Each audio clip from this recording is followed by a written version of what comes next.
بسم الله الرحمن الرحیم. انشاءاللہ محدود ہوں گے. یہ آل قدر ہے تو وہاں ڈھونڈ رہا ہے، کردار محمد کو کہاں ڈھونڈ رہا ہے، کردار محمد کو کہاں ڈھونڈ رہا ہے. یہ آل قدر ہے تو وہاں ڈھونڈ رہا ہے، یہ آل قدر ہے. ایک درود پڑھے بہت بلند.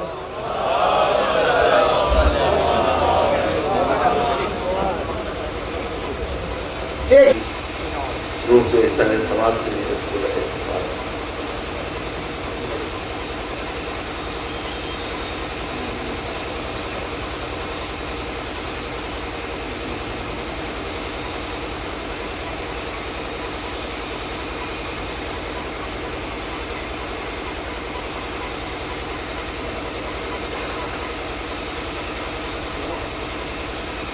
أعوذ بالله السميع العليم من الشيطان اللعين الرجيم.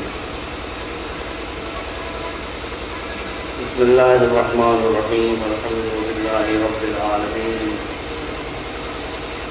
والصلاة والسلام على سيدنا ونبينا وشفيعنا بالقاسم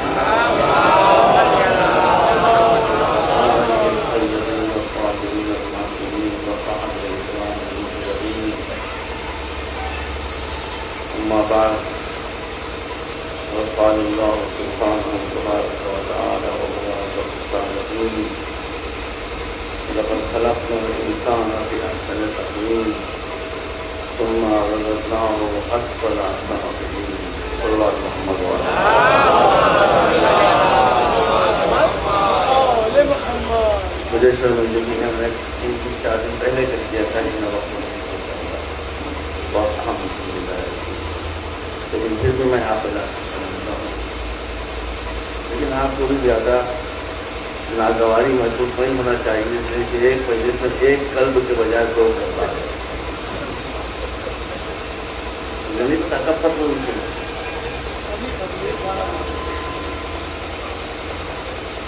پرسوں ایک میٹنگ کے بیچ میں جس سے ایک صاحب نے یہ پوچھ لیا کہ آپ کا نام قلبے کیوں ہے؟ قلب جو ہے آپ جانتی ہیں. اب بھری میٹنگ میں انہوں نے مجھ سے پوچھ لیا کہ آپ کا نام قلب کیوں ہے؟ میں نے کہا کہ یہی ایک جانور ہوا ہے کہ جسے مسلمان کاٹ کر نہیں کھاتے.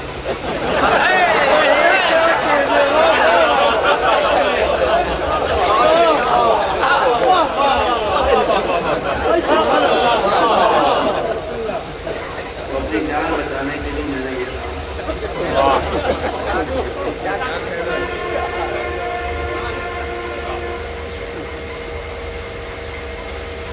یہ دربار خیر کا دربار ہے.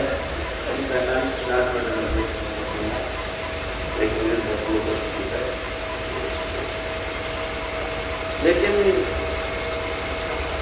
اس دربار میں جس میں شیعہ اور سنی اور ہندو سب موجود ہیں، مجھے اسی کے لحاظ سے کچھ باتیں آپ کے سامنے پیش کریں. قرآن اللہ کا کلام ہے اور یہی اکیلی کتاب وہ ہے اللہ کی طرف سے اتاری ہوئی کہ جس میں ایک حرف بھی ادھر سے ادھر نہیں. ہم ساری کتابوں کا سمان کرتے ہیں، عزت کرتے ہیں. تفصیلات میں میں جانا نہیں چاہتا. قرآن میں یہ ارشاد ہو رہا ہے کہ اس پورے سنسار کے بنانے والے ہم. ہمارے ہندو بھائی بھی دیکھیں، سنی بھی دیکھیں، شیعہ بھی دیکھیں.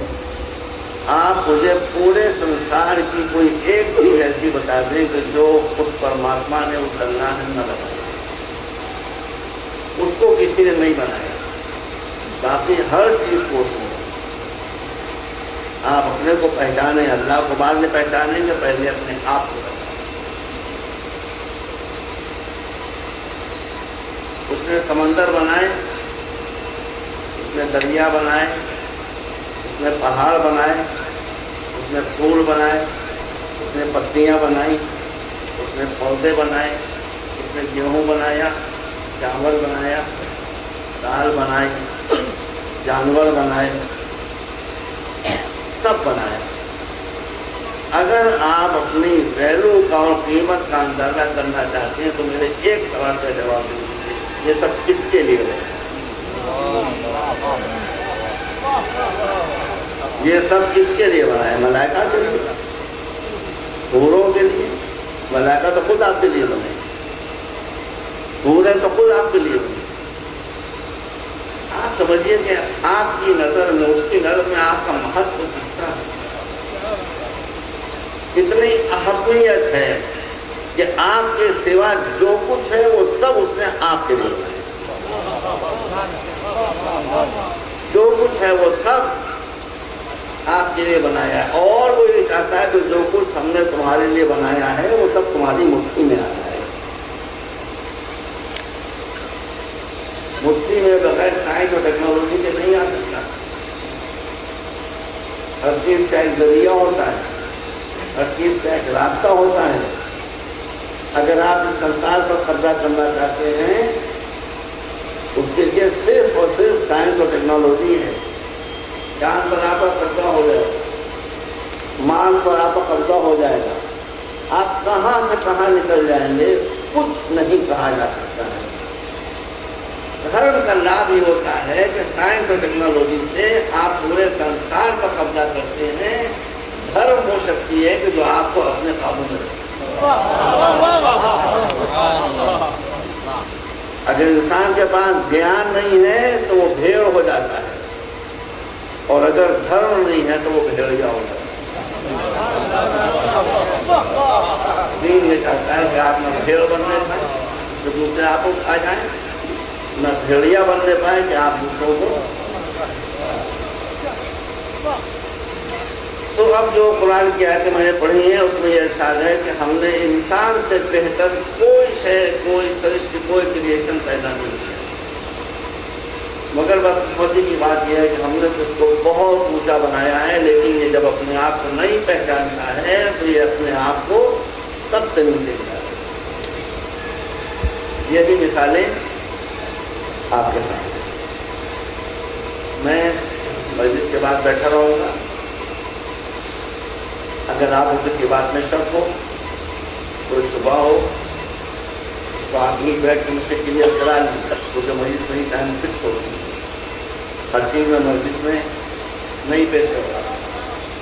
دھرم کے ساتھ سمسیا کیا ہوں گی سن لیجیے، مذہب کے ساتھ کیا مسئلہ اٹھا ہے سن لیجیے۔ ایک گلاس میں پانی بھرا ہوا ہو اور آپ کیول اتنا کریں کہ گلاس کو الٹ کے رکھ دیں تو گلاس تو رہ جائے گا، پانی نہیں رہ جائے گا۔ مذہب کے ساتھ بھی یہی ہوا کہ مذہب کے گلاس کو الٹ دیا گیا، اس لیے مذہب کی شکل تو دکھائی دے رہی ہے مگر اس کے اندر جو امرت تھا وہ بہتر ہوا۔ میں نے آپ کو اجازت دی ہے، میں بیٹھا رہوں گا، آپ مجھ سے پوچھ لیجیے، پھر صاف کر لیجیے، جھگڑے کہاں پر ہو۔ میں فی الحال اسلام کی بات کر رہا ہوں، لیکن جو اسلام کے ساتھ سمسیا ہے وہ سارے دھرموں کے ساتھ۔ ہمارے ساتھ سمسیا یہ ہے کہ ہم کو یہ پڑھایا گیا ہے کہ جب تمہارا دھرم خطرے میں ہو تو اپنی جان دے دو، جان دے دو۔ یہ پڑھایا گیا کہ جب تمہارا دھرم خطرے میں ہو تو اپنی جان دے دو، دوسرے کی جان لے لو، دھرم کو بچا لو۔ اس کا مطلب یہ کہ دھرم اس لیے آیا ہے کہ آپ کے ذریعے سے اپنی جان بچائے۔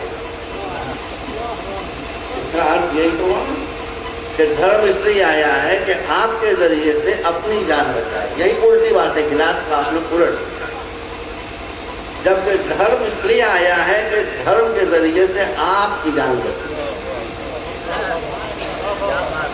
آپ کی جان لینے نہیں آیا ہے، آپ کی جان بچانے کے لیے۔ میں کیول اسلام کی بات کر رہا ہوں۔ سنی حضرات بھی ہیں اور شیعہ حضرات. ہمارا جو پیدا کرنے والا ہے جو بھی نام آپ رکھیں, اللہ کہیں, گاڈ کہیں, پرماتما کہیں, اس سے بڑی طاقت, اس سے بڑی ہستی اس دنیا میں کوئی نہیں. نہ اس کے علاوہ کسی کو سجدہ کیا جائے, نہ اس کے علاوہ کسی کی پوجا کی جائے, ہے نا, یہ بات ہے. مگر اب اس سے کیا کیا جائے کہ وہی ہم سے یہ کہتا ہے, میں عربی کی بات کروں گا کیونکہ میں ابھی اسلام کی بات کر رہا ہوں, کہ اگر ایک طرف میرا ادھیکار ہو اور دوسری طرف ایک انسان کا ادھیکار ہو, انسان منش, چاہے وہ ہندو ہو, چاہے کرسچن ہو, چاہے مسلمان ہو, تو میرے ادھیکار کو جانے دو, انسان کے ادھیکار کو بچا دو. اس کی ریزننگ بھی دی گئی ہے. ریزننگ یہ ہے کہ میرا جو ادھیکار ہے اس کی مجھے آوشکتا نہیں ہے, انسان کا جو ادھیکار ہے اس کی اسے آوشکتا ہے. یہ ریزننگ ہے. اگر آپ اسلام کو پہلے سمجھیں اور بعد میں سمجھائیں تو جو ماحول واتاورن اسلام کی وروਧ بنا ہوا ہے سماپت. مشکل یہ ہے کہ ہمارے ہندو بھائی مسلمانوں کی صورتوں سے اسلام کو سمجھنا چاہتے ہیں. مسلمانوں کی صورتیں کچھ اور ہیں, اسلام کچھ اور. یہ برا نہ مانیے گا, میرا بھی دل بہت دکھا.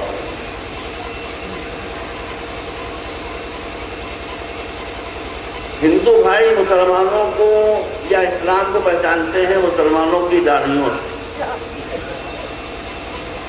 پہچانتے ہیں اونچے پیجاموں سے, پہچانتے ہیں نیچے کرتوں سے, پہچانتے ہیں مسجدوں سے, پہچانتے ہیں گنبدوں سے, پہچانتے ہیں میناروں سے. اگر ہمارے ہندو بھائی کسی گاؤں میں جائیں اور دیکھیں کہ یہاں مسجد موجود ہے, سمجھ لیں گے مسلمان بستی, سمجھ لیں. مینار دیکھیں گے مسجدوں میں, سمجھیں گے کہ مسلمان بستی. یہی ساری بات ہے. وہ ظاہر سے اسلام کو سمجھنا چاہتا. میں بھی مسلمان ہوں, لیکن ایک مسلمان وہ بھی تھا جو کل ایمان, جس کے اندر ایمان ڈھلا ہوا تھا. جب اس سے یہ پوچھا گیا, ہندو بھائی سنیں کتنا انتر ہو گیا, جب اس سے یہ پوچھا گیا کہ ہم کسی اسلامی بستی کو کیسے پہچانیں کہ یہاں مسلمان بستے ہیں, تو اس نے گنبدوں کا نام نہیں لیا, اس نے میناروں کا نام نہیں لیا, اس نے مسجدوں کا نام نہیں لیا, اس نے لمبے کرتوں کا نام نہیں لیا, اس نے اونچے پاجاموں کا نام نہیں لیا, اس نے داڑھیوں کا نام نہیں لیا. اس نے کہا مسلمان بستی وہ ہوگی کہ جہاں مانگنے والا کوئی نہ ہوگا, دینے والے سب.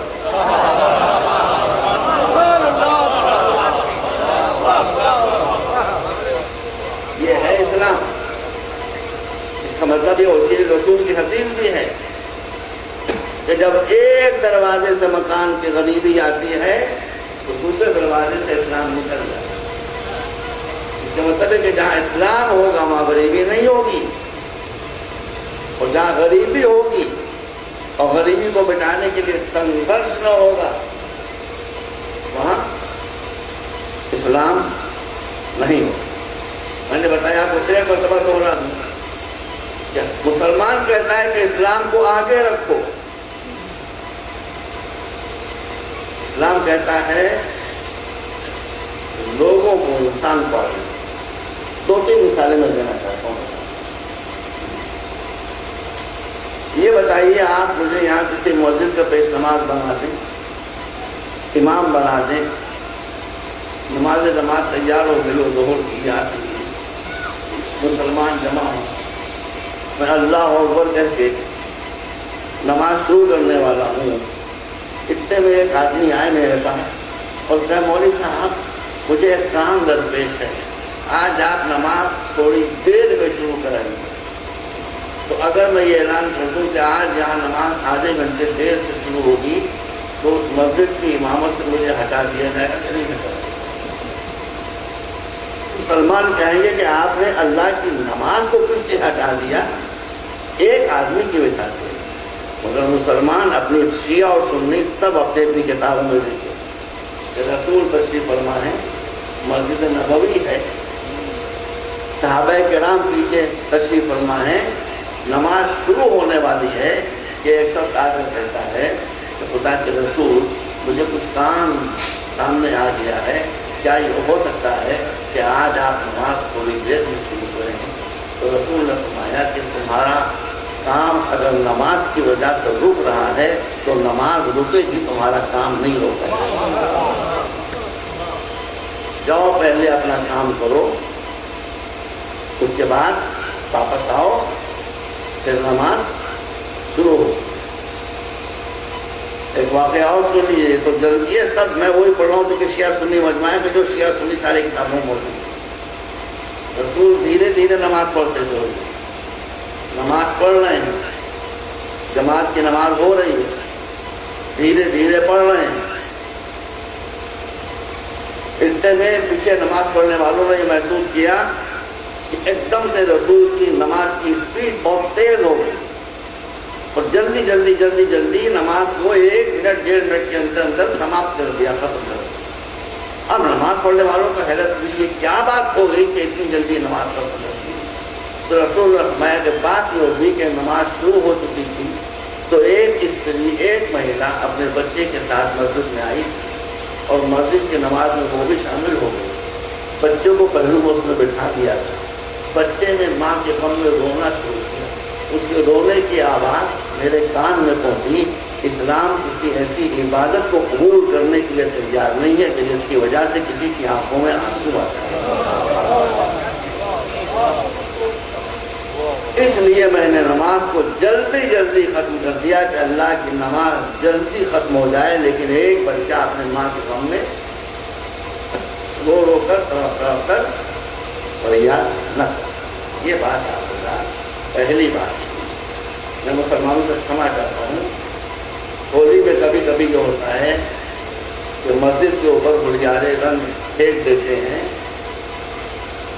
تو مسلمانوں کو یہ نہیں آتا ہے کہ وہ اس رنگ پر چونا پوچھ دیں، اس لیے کہ مسلمانوں کو چونا لگانا آتا ہے تو پوچھنا نہیں آتا. یہ نہیں کر سکتے، وہ چونا پوچھ دیں تو ختم ہو گیا.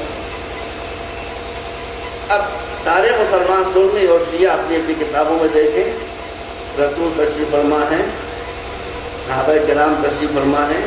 مسجد معمولی مسجد نہیں ہے، وہ مسجد ہے جو رسول نے اپنے ہاتھ سے، صحابہ کرام نے اپنے ہاتھ سے بنائی ہے، جس سے آج مسجد نبوی کہا جاتا ہے، جو اتنی پوتر مسجد، اتنی سیکرڈ اور مقدس مسجد ہے کہ کعبے کے بعد بس اسی کا نمبر ہے، وہی مسجد ہے. لوگ بیٹھے ہیں 125 مسجد. ایک بدوئی جنگلی عرب اپنے گھر سے چلتا ہے، نہ معلوم کتنا پانی پیتا ہے، مسجد میں آتا ہے، آنے کے بعد کھل پیشاب شروع کر دیتا ہے، یورین پاس کرنا شروع کر دیتا ہے. صحابہ کو غصہ آتا ہے، وہ مارنے کے لیے اٹھتے ہیں. رسول کہتے ہیں نہیں، مارنے پیٹنے کی ضرورت نہیں ہے، اس کو جتنا پیشاب کرنا ہے کر دے. جب وہ سارا پیشاب کر چکتا ہے، مسجد کے باہر چلا جاتا ہے، تب رسول اپنے صحابہ کو حکم دیتے ہیں کہ اٹھو اور بالٹیوں سے پانی بہا کر مسجد کو پاک کر. دیکھا کہاں رنگ تو پاک ہوتا ہے بھائی، وہ زندگی تو رنگ پاک ہوتا ہے. پیشاب تو ہر جگہ نجس ہوتا ہے، مسجد رسول ہے، مگر رسول کہہ رہے ہیں کہ جتنا پیشاب بھر کے آیا ہے اس کو سب کر دے.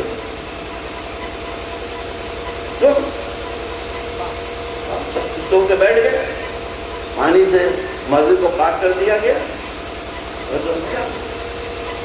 وہ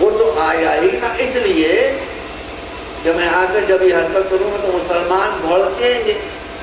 مسلمانوں کو بتانا چاہتا ہوں آیا ہی تھا اس لیے کہ مسلمان بھڑکیں.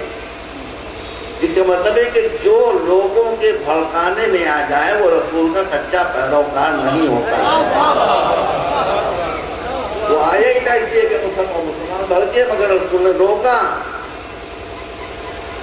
اب وہ پلٹ کر پھر ٹرائی پہ گیا، وہاں جانے کے بعد اس نے کہا کہ میں تو جا کر اس لیے منگتا تھا، وہاں پیشاب کیا تھا کہ لوگ بھڑکیں گے، مجھے ماریں گے، میں وہاں سے کہتا رہوں گا کہ رسول نے اپنے کسی کو اپنے مہمان کو مارا اور پیٹا، لیکن وہاں تو یہ ہوا کہ میں نے جتنا میں پیشاب کر سکتا تھا میں نے پیشاب کیا، لوگ پوچھے مجھے مارنے کے لیے پیٹنے کے لیے، مگر رسول نے ان کو روک دیا۔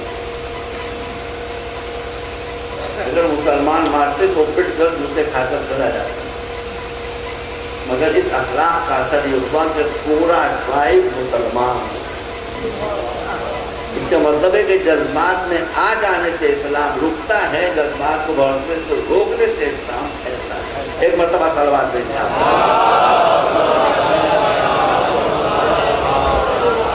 ایک مرتبہ اور صلوات بھیجیں۔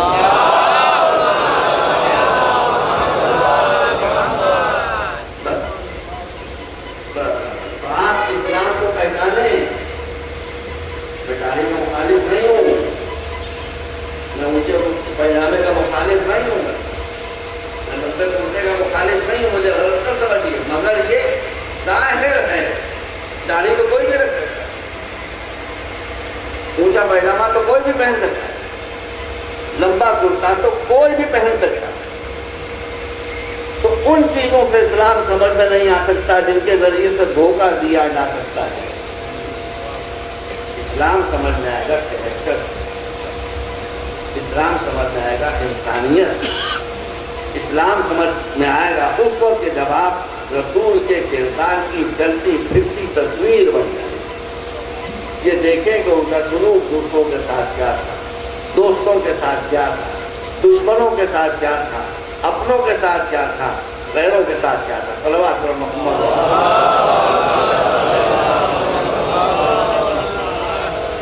تو ارشاد رہی ہے کہ ہم نے انسان سے بہتر کوئی شے نہیں بنائی ہے، مگر یہی انسان جب بگڑتا ہے تو دنیا کی سب سے بدتر چیز اور سب سے واحیات چیز اور سب سے گندی چیز بن جاتی ہے۔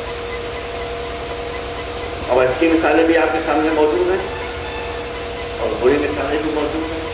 ہر دھرم میں اچھے سے اچھے لوگ بھی گزرے ہیں اور ہر دھرم میں برے سے برے لوگ بھی۔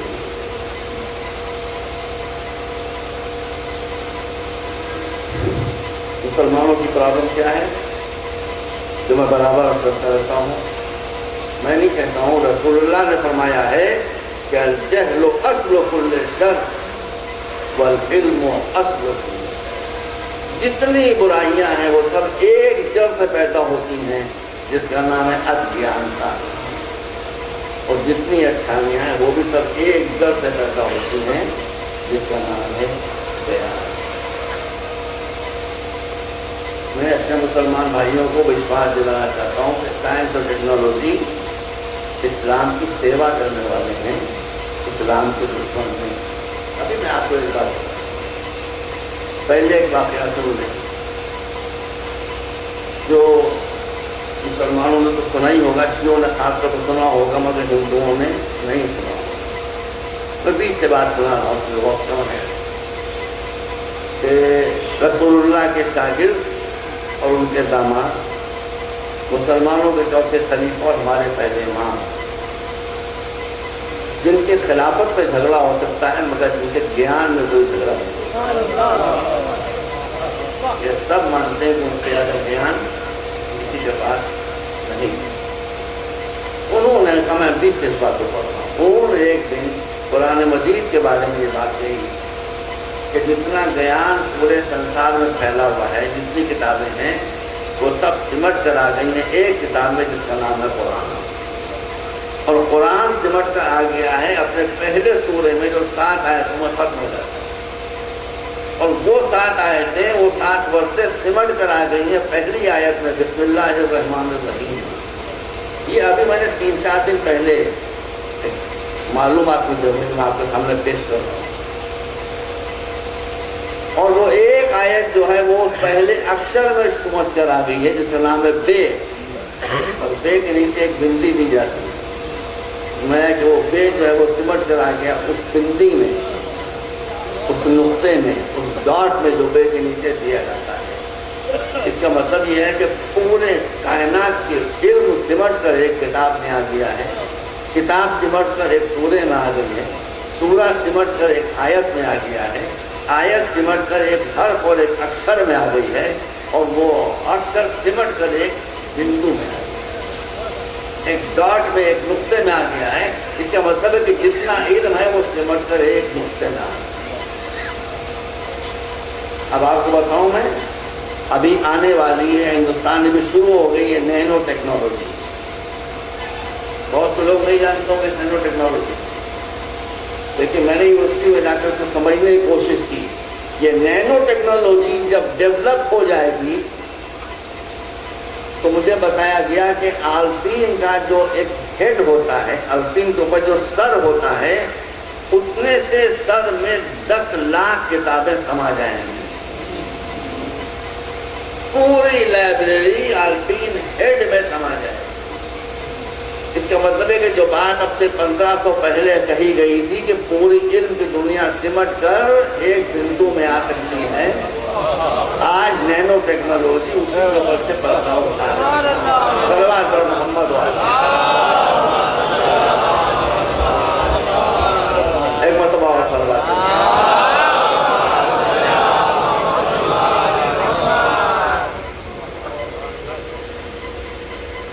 یاد رکھیے کہ جہاں گیان ہوتا ہے وہاں آدمی بھٹکتا نہیں، جہاں جہالت ہوتی ہے وہاں آدمی بھٹکتا ہے، اس لیے کہ جہالت جانور میں ہوتی ہے۔ میں کبھی شکار کرنے جاتا تھا، بہت زمانہ ہوا، مظفر نگر ضلع میں میں گیا تیتر کا شکار کرنے کے لیے۔ معلوم کہ تیتر جو ہے وہ اس جھاڑی میں چھپا ہوا ہے۔ ہم یہ کرتے تھے کہ گھیرا اٹھا کر اس جھاڑی میں پھینک دیتے، اگر اس ڈھیلے کو وہ تیتر برداشت کر لیتا تو اس کی جان بچی رہتی، مگر وہ جانور تھا بھڑک گیا، باہر نکل آیا، گولی کا نشانہ بن گیا بیچارہ۔ مجھے افسوس تھا کہ میں نے دیا نہیں، گولی کا نشانہ بن گیا۔ پھر ہم اس کو پکا کر کھائے۔ تو اس کا مطلب ہے کہ جہاں جہالت ہوگی وہیں آدمی بھڑکنے پر تیار ہوگا، اور جو لوگ ہوشیار ہوتے ہیں وہ ہمیشہ جاہلوں کو بھڑکا کر ہی سمسیایں اتپن ہوتی۔ میں آپ سے سمجھ رہا ہوں، مسلمانوں میں بہتانے والے لوگ موجود ہیں، ہندو بڑے سجن ہوتے ہیں مگر وہی بہتانے والے موجود ہیں۔ ابھی کچھ دن پہلے پروین تومریا جی نے یہ بات کہی کہ اگر بابری مسجد کا ایشو سالو نہیں ہوا تو ہم ہر مسجد کے پہلو میں ایک مندر بنا کے، وہ بولتے سمے چیختے جاتا ہے، میرا ان کا کہیں مطلب داخلہ ہوا ہے، بولتے کم ہیں چیختے جاتے ہیں۔ پہلی بات تو میں مسلمانوں سے کہنا چاہتا ہوں، بھائی آپ چاہے بگڑے ہو چاہے میں اس کی پرواہ نہیں۔ مسلمانوں میں مسجد کا بہت احترام ہونا چاہیے، لیکن جب کوئی مسلمان مسجد بناتا ہے تو ہمارے نزدیک تو وہ مسجد ہے، لیکن ضروری نہیں ہے کہ جس کی مسجد ہے اس کے نزدیک بھی وہ مسجد ہو۔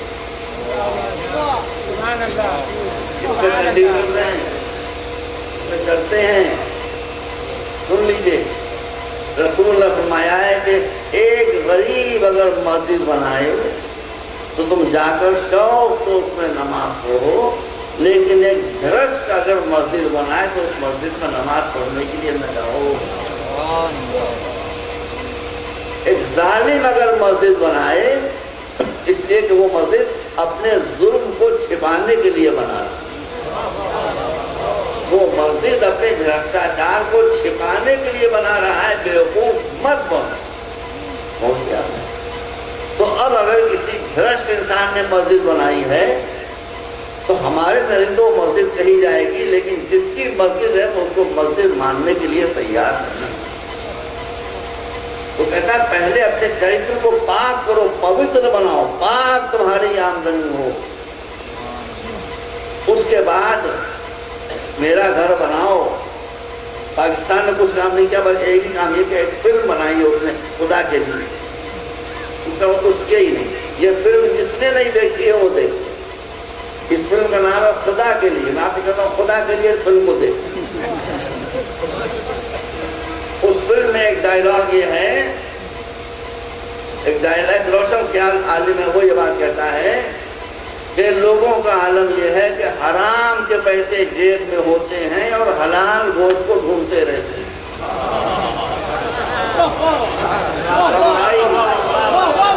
کمائی حرام کی ہے، حلال گوشت کو ڈھونڈ رہے ہیں. اور جب حرام ہی کمائیے تو وہ گوشت کہاں سے حلال ہو جائے گا؟ سرکار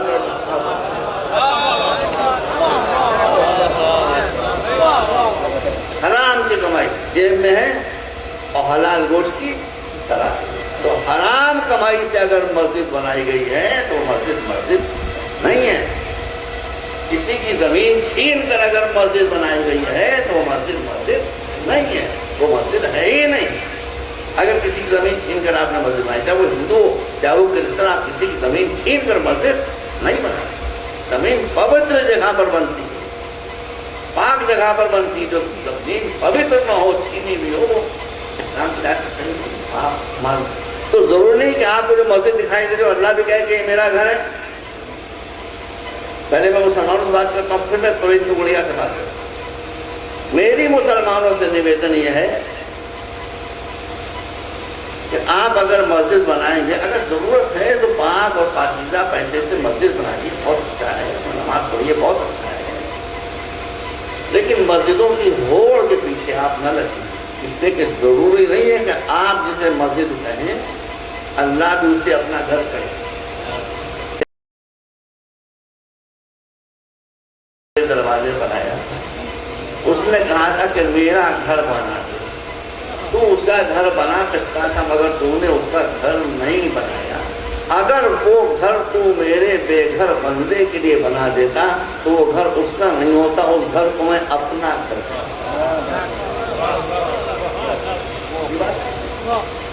اس کا مطلب ہے کہ اگر آپ مسجد بنائیں گے تو ضروری نہیں ہے اٹس ناٹ نیسیسری کہ جسے آپ مسجد کہہ رہے ہو اللہ بھی کہے میرا گھر ہے.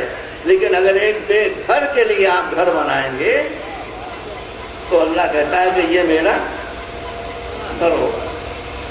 سمجھ چاہتا ہوں بھائی، میری زبان لطفاتی ہے، اپنے آپ کا خود میں کانٹے بولتا ہوں. آج آپ جا کر دیکھیے لکھنؤ میں، بس سمجھ لیجیے گا، زیادہ میں خود کے بات نہیں کر سکتا. ایک وہ آدمی کو جو مر گیا، جو دنیا سے چلا گیا، اس کے نام کے اوپر سدن بن رہے ہیں. پورا پتھروں کا شہر بن گیا. جو چلا گیا، جو کسی مکان میں اب آ کر رہ ہی نہیں سکتا، اس کے لیے اربوں روپے خرچ کر کے سدن بنائے جا رہے ہیں، یادگاریں بنائی جا رہی ہیں. اور اس سدن کے بنانے والے مزدور فٹ پاتھ پر سو رہے ہیں. پرسوں ہی ایک کار کے ایکسیڈنٹ میں اپنی جان کھو رہے ہیں. آپ ایک مردہ کے لیے اربوں روپے خرچ کر کے گھر بنا رہی ہیں، زندوں کے لیے گھر نہیں بنا رہی ہیں. وہ سڑکوں پر اور فٹ پاتھوں پر سو رہے ہیں. اسلام اس کی اجازت نہیں دیتا، مسلمان چاہے اس پر عمل کرے. اسلام اس کی اجازت. اب میں پرویز گڑیا سے بات کروں. گڑیا جی سے میں کہنا چاہتا ہوں، بے شک آپ آ سکتی ہے، آپ کے پاس پاور ہے. آپ ہر مسجد کے پہلو میں ایک منزل بنائیے، نتیجہ کیا ہوگا؟ نتیجہ یہ ہوگا رسپا. ادھر اذان ہوگی، ادھر گھنٹہ بجے گا. گھنٹے والے اذان والوں پر چل دوڑیں گے، اذان والے گھنٹے والوں پر چل دوڑیں گے.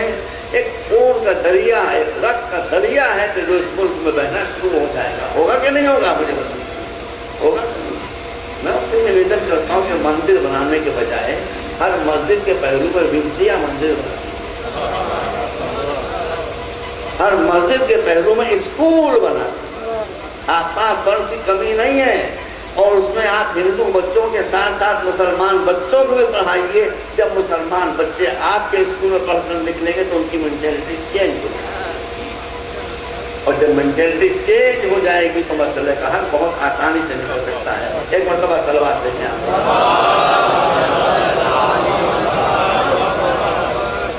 بس